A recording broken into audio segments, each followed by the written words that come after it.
in the form of a theorem. So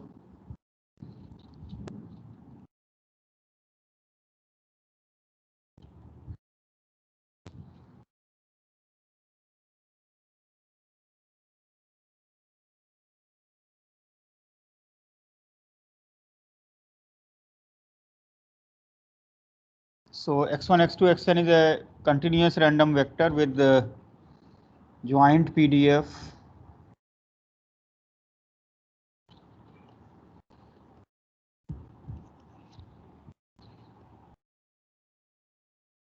and let u from Rn to Rn, where u is u1, u2, un,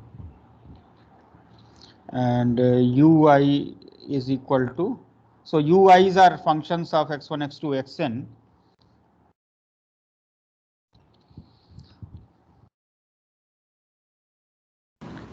Sir, your screen is not visible. Screen is not visible? No, sir. Okay, no student is able to see the screen? Sir, I can see the screen. Okay, are there many students who cannot see? Sir, we can see. Okay, so who was not able to see? Sir, now it is visible. I joined again. Okay, maybe there was some network problem at your end. Okay, fine. Yes, I am. Yeah. It's visible now. Thanks. Okay, okay.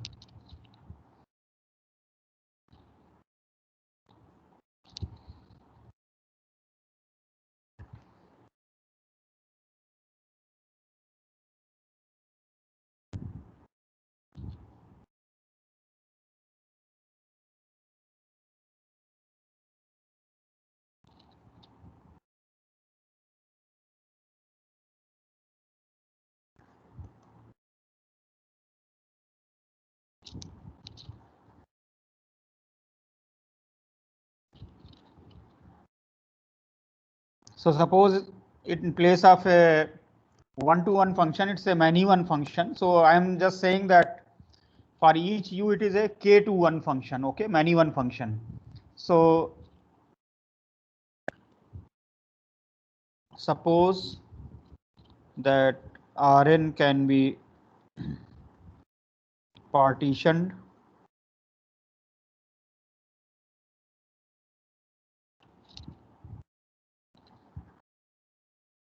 into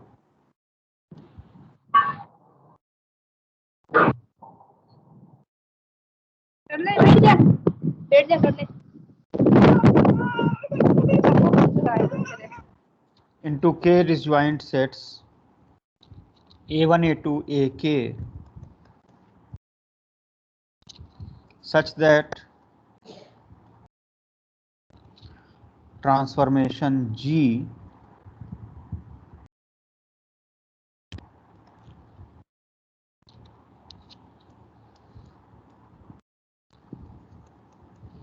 from AI into Rn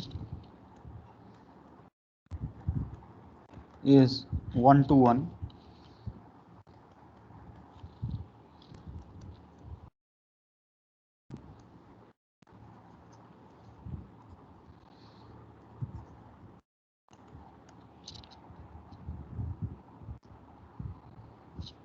So we have the inverse transformation, that is say x1 is equal to say h1 iu and so on, xn is equal to hn I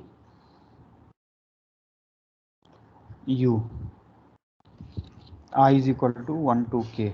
So from each of ai into Rn, it is a 1-to-1 function. So then you have the inverse image defined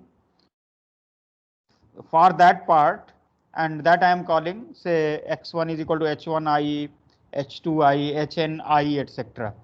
So that means for I is equal to 1, I will call it h11, h21, hn1, and so on. Similarly, h12, h22, hn2, and so on. Okay. And we also assume like we have the condition for the partial derivatives of the inverses. Suppose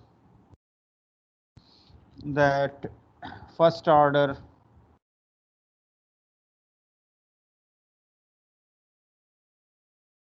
partial derivatives are continuous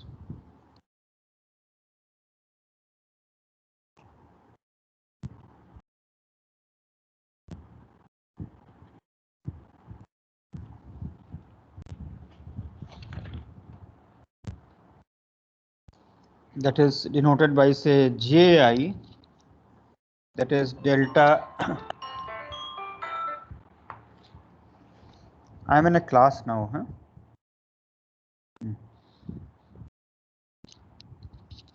H1i by del u1 and so on, del h1i by del un and so on,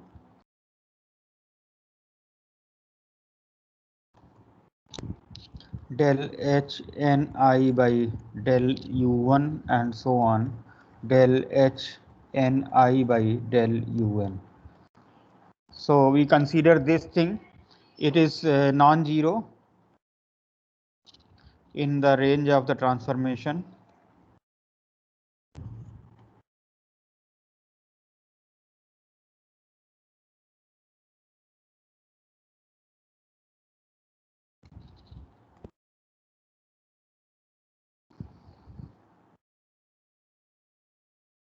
The joint PDF of U, that is U1, U2, UN, is given by FU sigma Fx. In place of x1, x2, xn, you put h1 iu, h2 iu, hn iu, and multiply by the absolute value of the Jacobian and sum from 1 to k. So you can see that this formula is the same except for the summation factor here. I will give one application here when you have a many one function. So is the statement clear?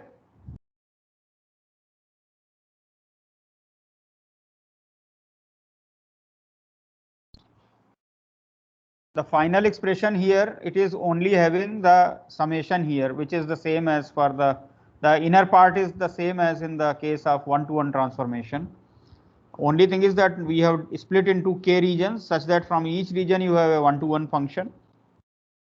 Is it okay?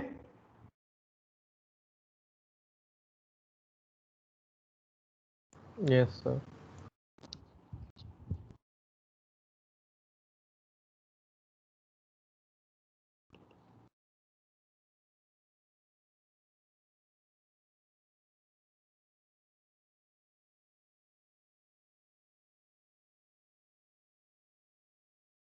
So as an application, I will derive the distribution of the order statistics. Okay, what is order statistics?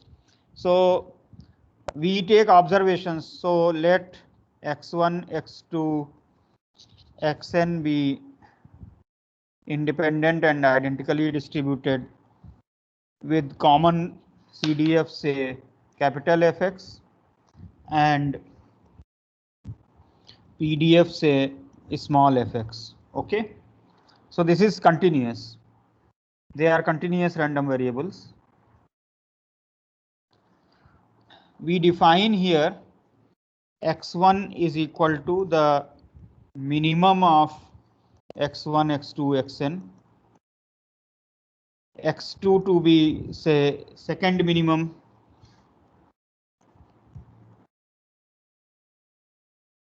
of x1, x2, xn, and so on. Xn to be the maximum of x1, x2, xn. See, quite often in real life applications, the ordering, or you can say the ordered observations are considered. For example, whenever there is a test here, so we look at who is the first, who is the second. So you look at your highest CGPA in the performance of any sports or in any competition. We always look at who is the best, who is the second best, and so on. So highest to the lowest, the ranking is done. So this kind of, so in statistics, the study of order statistics is of quite importance, and lot of statisticians, they have worked on applications of order statistics. Here I will show you how to derive the distribution of the order statistics. Okay, so basically what is xn? Xn is the largest, x1 is the smallest, so xi is the ith. Okay, so let us use the notation. So this is the ith order statistics. Okay, for I is equal to 1 to n. Is this definition clear to everyone? Yes, sir. Okay, so we will be interested in deriving the distributions of order statistics. What is the joint distribution? What is the distribution of the largest, for example? What is the distribution of the minimum, and so on? So let us look at some of these things here. Okay, we look at the distributions of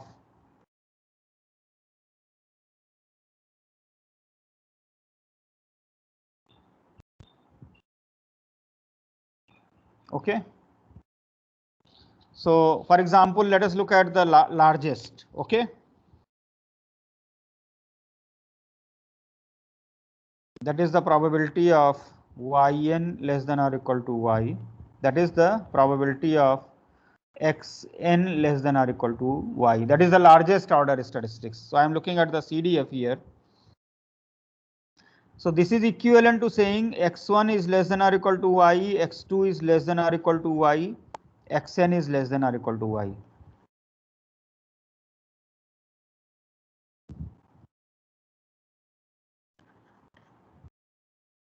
Are the two probabilities equivalent? Because if each and every observation is less than or equal to y, then the maximum will also be less than or equal to y. Conversely, if the maximum is less than or equal to y, then each observation will be less than or equal to y. Is that okay? So because of the independence here, because these are all independent observations, this can be written as the product of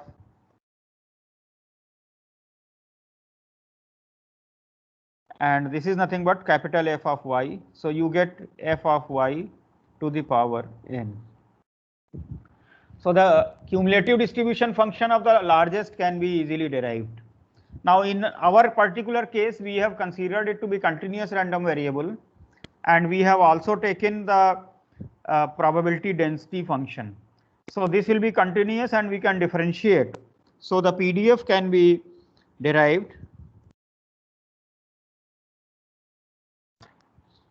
by differentiating this with respect to y. So let us write it fn y. So if you differentiate this, you get n f y to the power n minus 1 small f of y. So you can do that thing. Let us look at, say, similarly the distribution of the smallest. Okay, let us consider, say, y1, that is the smallest. So let us consider, say, f of y1, that is the probability of y1 less than or equal to y, that is same as 1 minus probability of x1 greater than y. So if the minimum is greater than y, it is equivalent to saying that each observation is greater than y.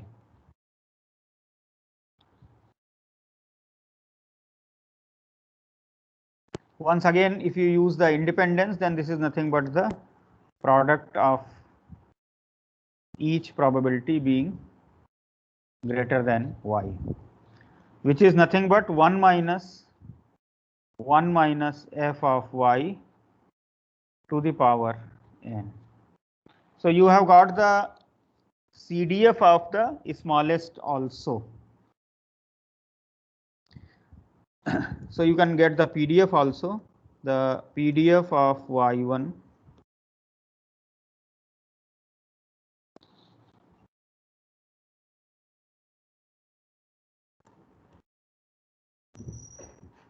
n 1 minus fy to the power n minus 1 f of y.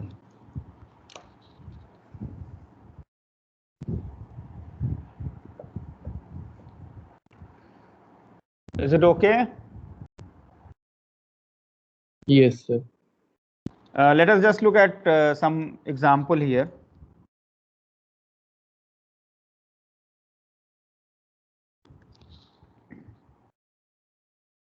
Suppose I consider, say, let x1, x2, xn be a random sample from uniform distribution on the interval 0 to theta, okay, where theta is positive.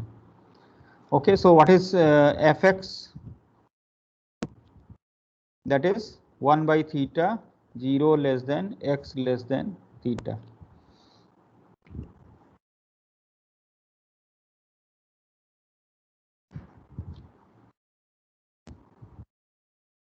So what is the CDF here? CDF, if you integrate from 0 to x, you will get x by theta. So it is 0 for x less than 0. It is x by theta for 0 less than x less than theta, and it is equal to 1 for x greater than theta. So let us look at the distribution of the maximum. Okay, we want to find out the distribution of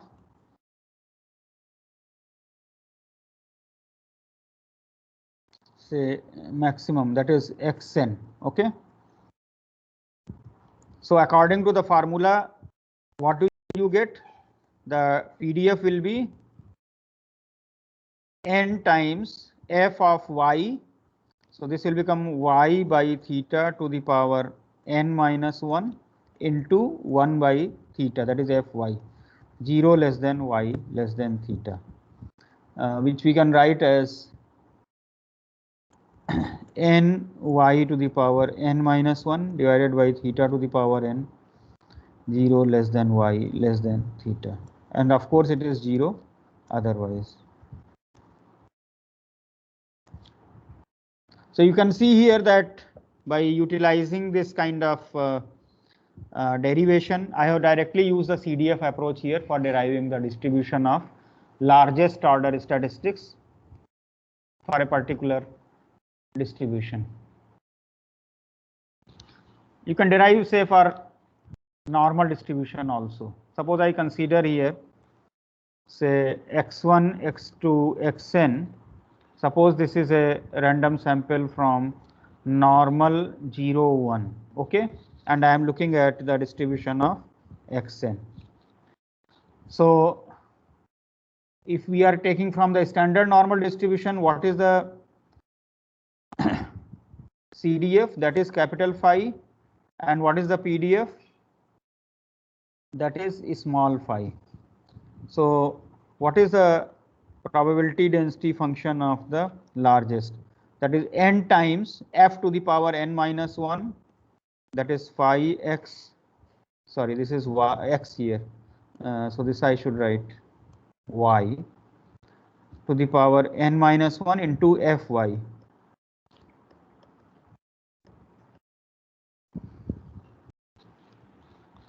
So I hope this is clear, this formula for deriving the distribution of the maximum.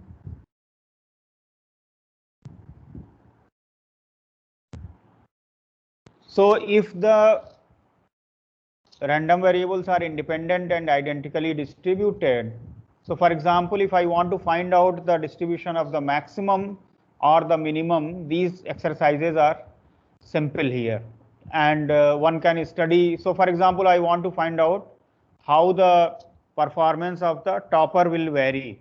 What will be the performance of Usain Bolt in say 100-meter sprint, because if he is the topper. So these are the kind of things that can be studied. What is the, how the prices of the highest valued stock will fluctuate in the stock market. Okay, so these are the questions that can be answered here. Let me take up the distribution of the minimum. Another example let us take here.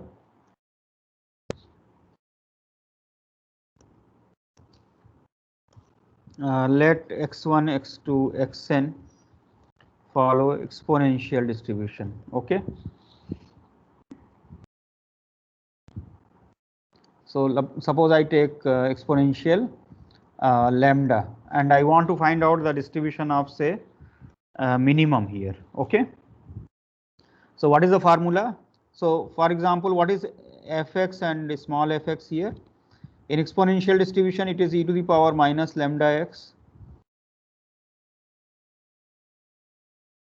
And what is the PDF? PDF is lambda e to the power minus lambda x.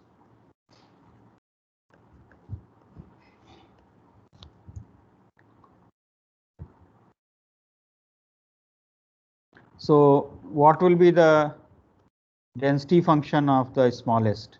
That is n times 1 minus fx to the power n minus 1. So 1 minus e to the power minus lambda x. So that is e to the power minus lambda x to the power n minus 1 multiplied by lambda e to the power minus lambda x. So let us write down it in a little bit simplified form. It is n lambda e to the power minus n lambda x.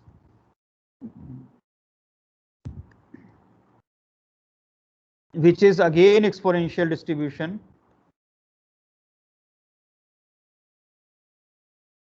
with parameter n lambda now. In place of lambda, you have n lambda.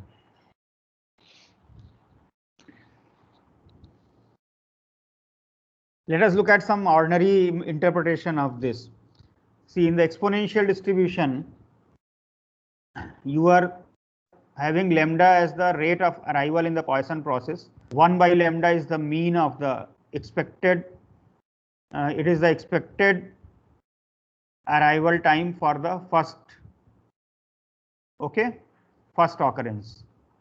So if I am looking at the minimum, so you can see if I am looking at n observations, the minimum arrival time, that means the expected arrival time of the minimum will be 1 by n lambda. So you can see it is less because I am looking at the first one.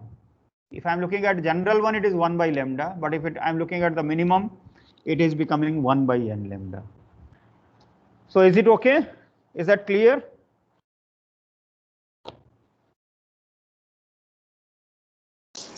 Yes, sir. Now let us look at the joint distribution of x1, x2, xn. I have derived the distribution of the largest and the smallest, which will be of course of a lot of interest. Okay, but in general we may look at the distribution of all of them. Okay, so let us consider joint distribution. Okay.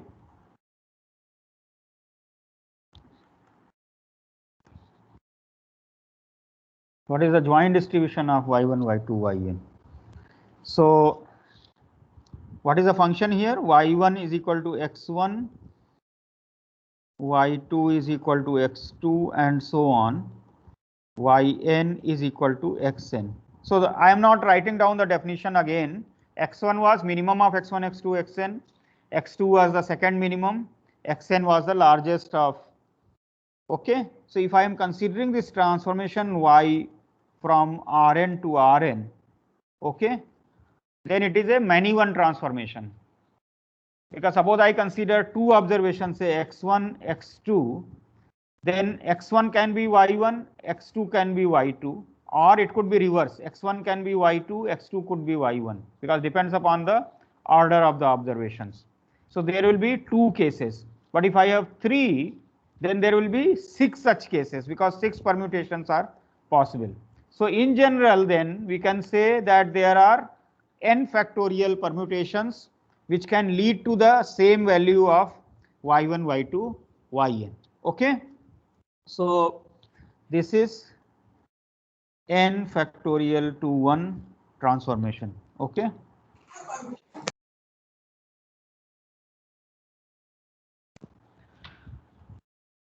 So one possibility is that, okay, so let us consider the inverse images.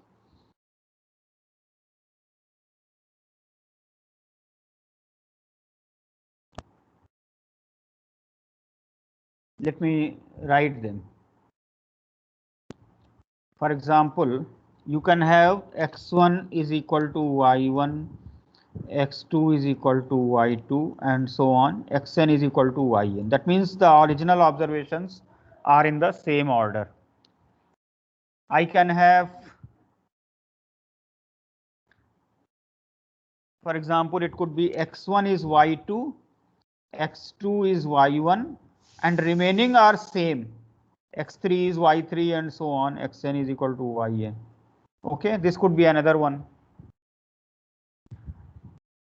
You may have, say, x1 is equal to y3, x2 is equal to y2, x3 is equal to y1, and so on, xn is equal to yn. Okay, that means the first and third have interchanged the place. Like that, you can have n factorial such inverses.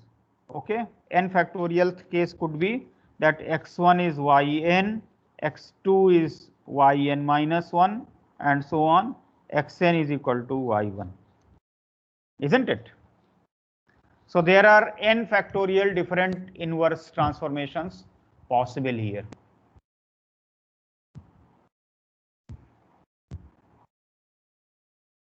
Is that okay?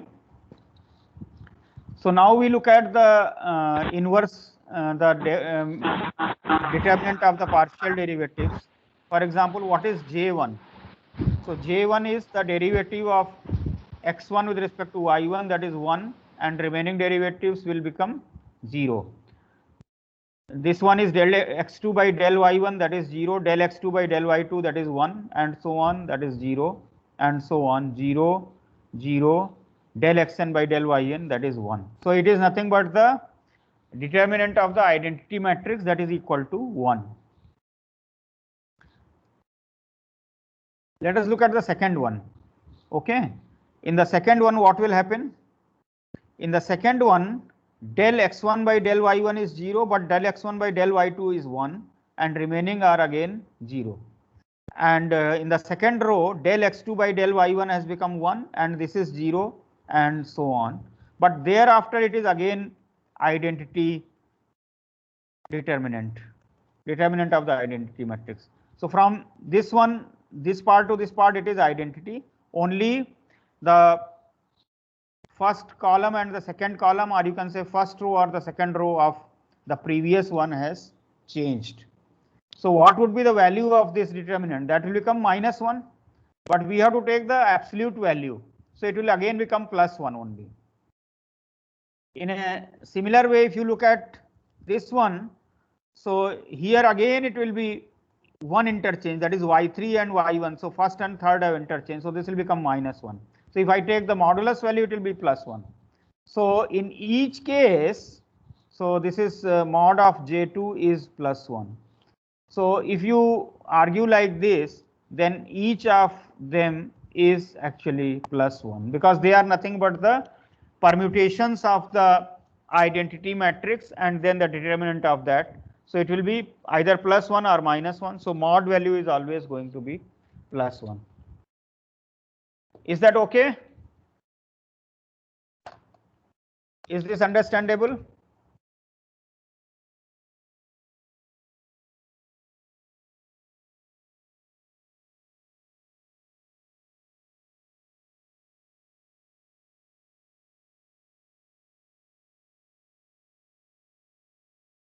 Yes, sir. So you have to derive the joint distribution of y1, y2, yn from the joint distribution of x1, x2, xn. So let us write down the joint PDF of x1, x2, xn.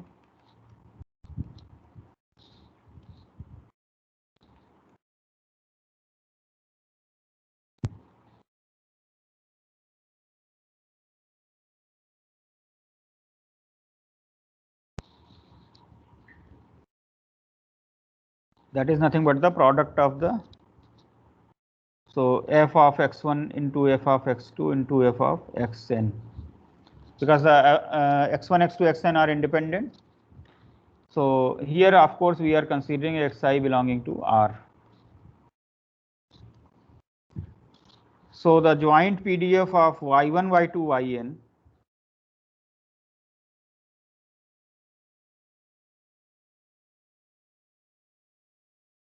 how it is to be obtained? It is to be obtained by substituting in each region the inverse function here.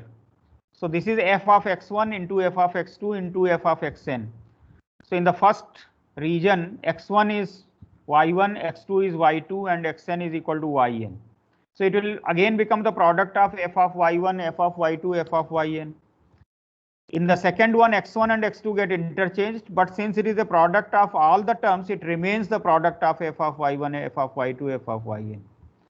Because we are only considering the permutations of x1, x2, xn here. So it will not make any difference in whichever order I write here.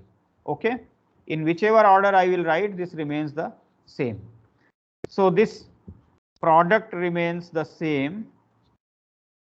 I is equal to 1 to n in each region. And how many such regions are there? There are n factorial such regions.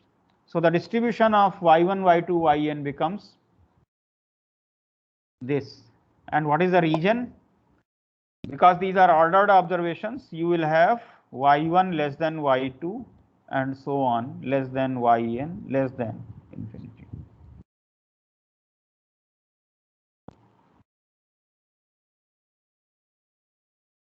So this is the joint distribution of y1, y2, yn. Is it clear?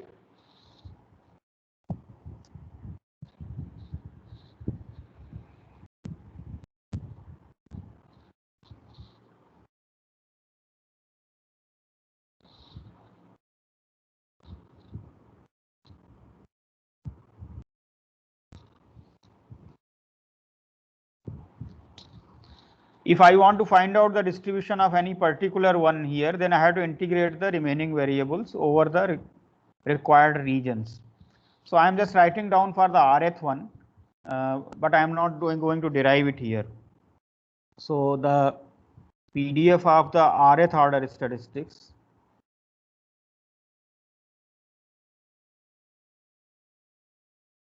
that is n factorial divided by r minus 1 factorial n minus r factorial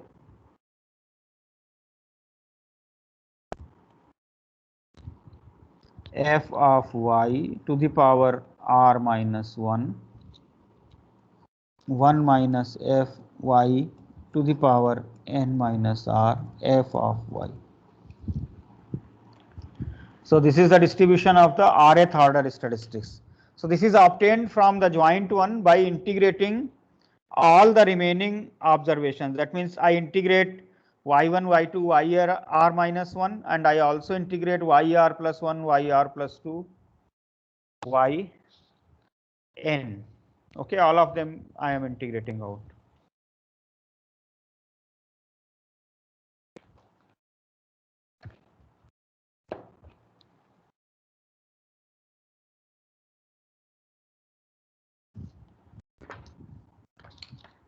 Just one example I will give you here. Let us consider, say, let x1, x2, xn follow uniform 0, 1. Okay. If they follow uniform 0, 1, then what is f of y? That is y for 0 less than y less than 1. Of course, it is 0 for y less than 0, and it is 1 for y greater than. Okay. If I find out the distribution of the rth order statistics from the previous formula, what I will get here?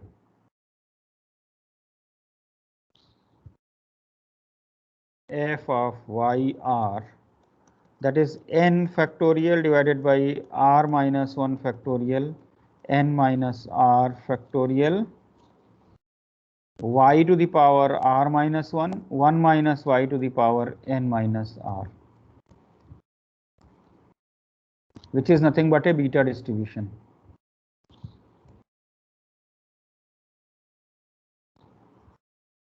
Beta r n minus r plus 1 distribution.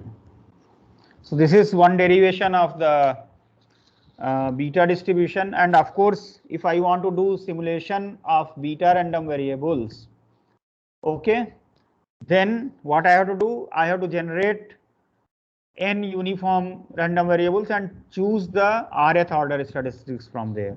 So I will get a beta distribution there. So this is this gives us a one algorithm for deriving the beta distribution. Is that okay? So is this exercise clear to all of you? The derivation of the order statistics and its distribution.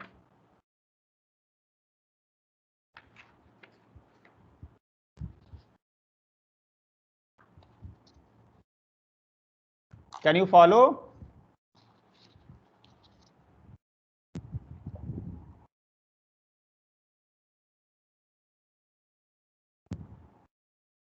Let me ask the name Vaishnavi Malwade.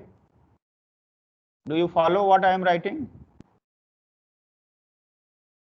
Yes, sir. Okay. So next I proceed to introducing the concept of sampling. Okay.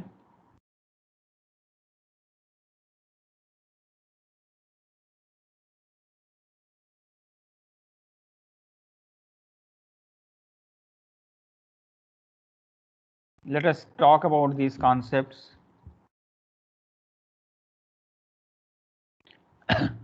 Random sampling, population, statistic, sample, etc. So these are some commonly used terminologies. So why do we study statistics? Because we study observations. We study observations on say food grain production. We study observations on incomes. We study observations on industrial production. We study observations on financial markets. We study observations on petrol prices. We study observations on diseases. So disease data. So how many people get infected, how many people get cured, how many people die, how many people get treatment of a certain kind. We consider sports data. So we have observations on games, we have observations on plays, we have on the observations on players' performances, and so on. So a statistical population is nothing but a collection of observations. It could be quantitative observations or it could be qualitative observations.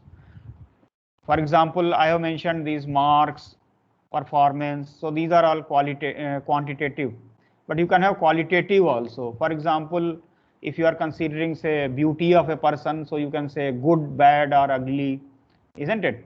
If you are considering something to be whether this is good or not good, so good or not good, you can have categorization into one or more categories. Okay, so then you can have a qualitative data. So a statistical population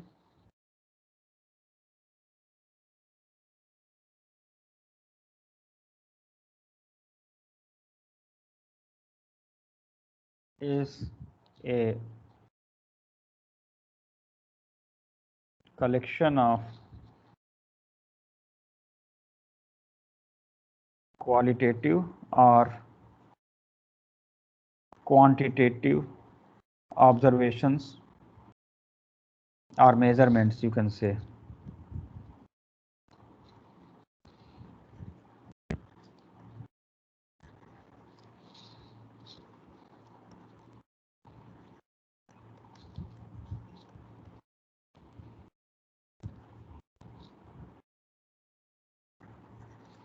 So by a population in statistics, we do not mean the human population or the cattle population, etc.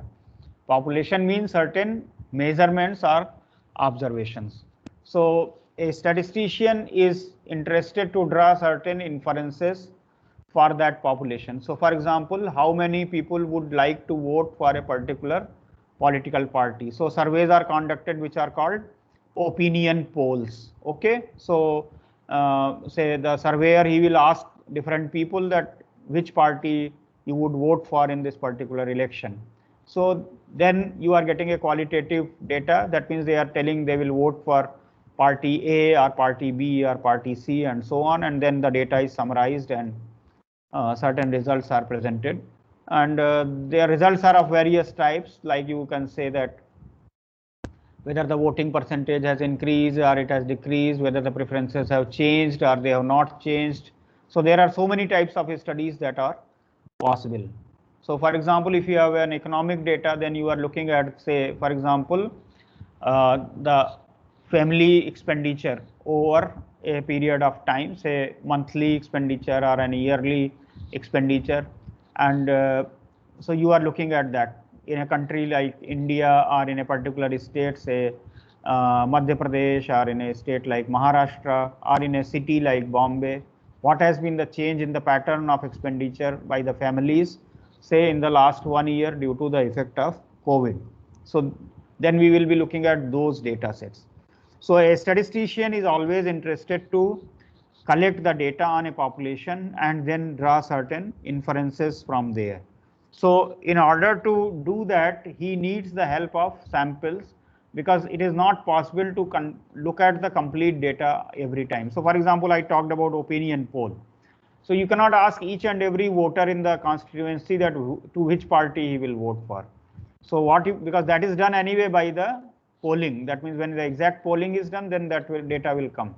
But before that, the statistician can collect the samples, and from there he will like to predict. Okay, so sometimes the prediction may be correct, sometimes the prediction may be wrong.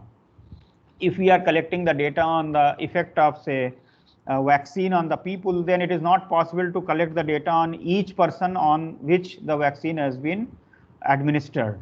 But we look at the sample of the people, and then we look at what is the effect. So based on that, certain predictions are coming. Like you have seen that they say Covaxin is 81% effective, the Oxford AstraZeneca is 95% effective, and so on. So different kind of data are coming, and that is based on the samples only. It is not based on the actual full population. So that means a statistician is interested in a sample. So a sample is nothing but a subset of the population. Sample is a subset of population. Now, what kind of sample you would like to take? You would like to take that sample such that it is representative of the whole population. For example, if you are doing a survey on incomes, say per capita income of the people, and you select the people only from a particular strata of the society, then it will give you a biased result. For example, you choose only billionaires or millionaires, then you will feel that the country is very rich, whereas it may not be. Similarly, if you collect the data only from a zone where you have only staff who are working in a low paid jobs, then you will get very low income. So your sample should be such that it is representative of the population. So for that, the statisticians devised a method called random sampling. That means you should choose the sample in such a way that each unit of the population has the same probability of getting selected into the sample. So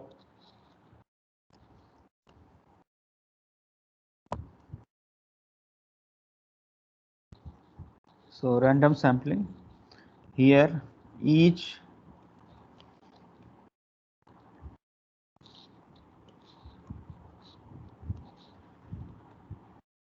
unit of the population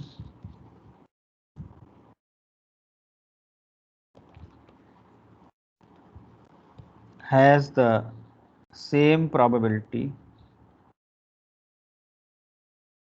of getting selected into the sample. So that is why you will read the terminology in the books. It is written let x1, x2, xn be a random sample. So it means that it has been selected in such a way that each unit of the population has been represented. So that means they had the equal chance of getting selected into the. Another thing which helps this thing here is that if you have a random sample, then the observations are considered to be independent and identically distributed. Therefore, you can derive the joint distribution of the sample, and then we will like to use the certain functions of those random sample. For example, I may like to use the sample mean. I may like to use the variance of the sample. I may like to use the maximum of the sample. We may like to use the median of the sample. So then we will be able to derive the distributions of those quantities. In fact, I have already given you certain examples here. For example, if you have a random sample from Poisson distribution, then the distribution of the sum, that is again Poisson, that we have derived using the moment generating function approach. If you are having a random sample from an exponential population, then the distribution of the sample mean, that is a gamma distribution, we derived it using the MGF approach. Similarly, when the distribution random sample has been taken from a normal distribution, then the distribution of the sample mean is again normal with mean same and variance divided by n. So these are the results which we derived. So these results are called, that means we are deriving distributions of the functions of the sample observation. So that has a name in statistics. So let me now talk about that. So let x1, x2, xn be a random sample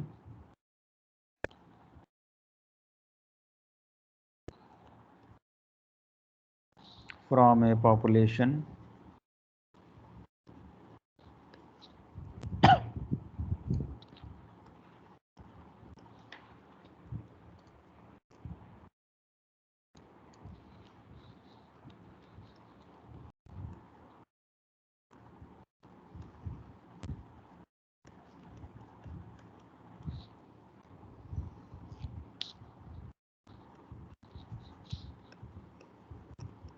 suppose PDF is small fx, okay. So PDF or PMF, okay. Then the joint PMF or PDF of x1, x2, xn is given by product of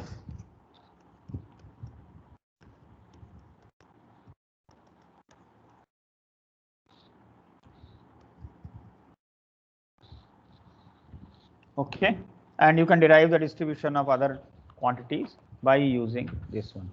So a function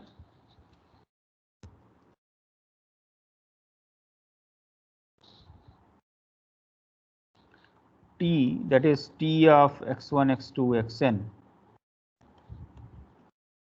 is called a statistic. For example, x bar, that is 1 by n sigma xi. You can have xm, that is the median of x1, x2, xn. xn, that is the maximum of x1, x2, xn. You can have the minimum. So these are all examples of statistics. Okay, you can have s square. This notation I am defining now: 1 by n minus 1 sigma xi minus x bar square, I is equal to 1 to n. Okay. This is also called actually the sample variance. This is sample mean. This is sample median, etc. So sample maximum, sample minimum. The probability distribution of a statistic is termed as a sampling distribution. Okay.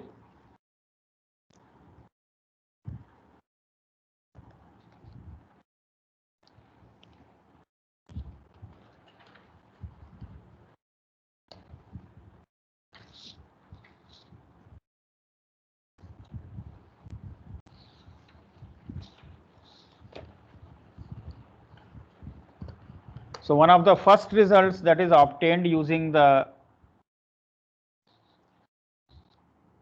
distribution of sample functions, that is related to the distribution of the sample mean. Okay. So it is called asymptotic distribution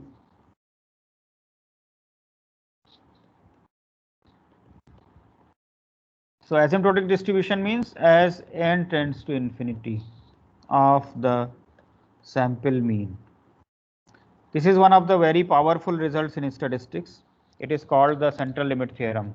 Earlier I have told you that distribution of the binomial and Poisson converges to normal distribution.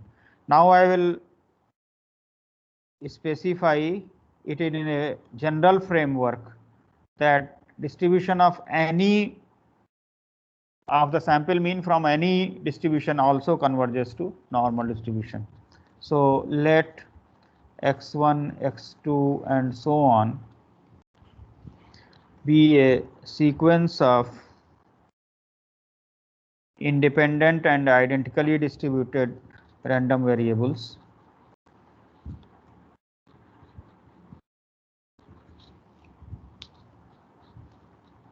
with a mean mu and variance sigma square. Let us use the notation yn is equal to 1 by n, or yn let me not use because earlier we used yn for the largest order statistic. So let me put xn bar. Xn bar is sigma xi, I is equal to 1 to n. Okay. If you don't want this n, then if the inference is clear because it is nothing but the mean of n observations. Okay. So I wanted to put n just to denote that thing. Then the limiting distribution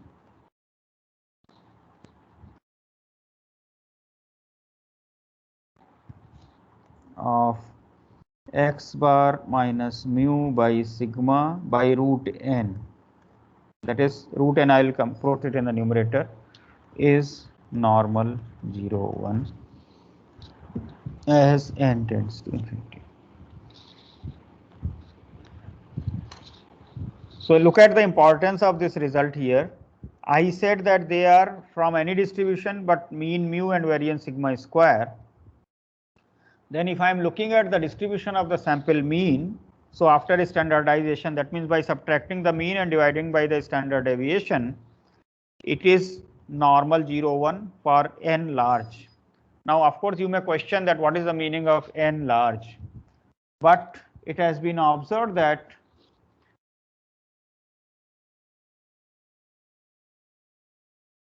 it has been observed in practice that n greater than or equal to 30 is large. So more than or equal to 30 observation itself actually gives you. For example, I gave you one exercise in the last class. If u and v are independent uniform 0, 1, then what is the distribution of u plus v? So it turned out to be triangular distribution. So immediately the shape is approaching normal. I can give you an exercise that you try for 3. If u, v and w are independent uniform 0, 1, then what is the distribution of u plus v plus w? You will find out that it is closer to normal. The shape becomes even closer. So for nice distributions, the convergence is faster, and for some of the distributions, the convergence is slower. but in general, the distribution of the sample mean converges to the normal for n greater than or equal to 30. Of course, in place of mean, you can consider the sum also, like you have done in the binomial and Poisson case. So if I consider Sn is equal to sigma xi I is equal to 1 to n, then the modified form of the theorem is like Sn minus n mu divided by sigma root n, then this also converges to normal 0 1 as n tends to infinity. Well, we are not having the proof here in the syllabus, but I'll give you some examples and applications in the next class here. Okay.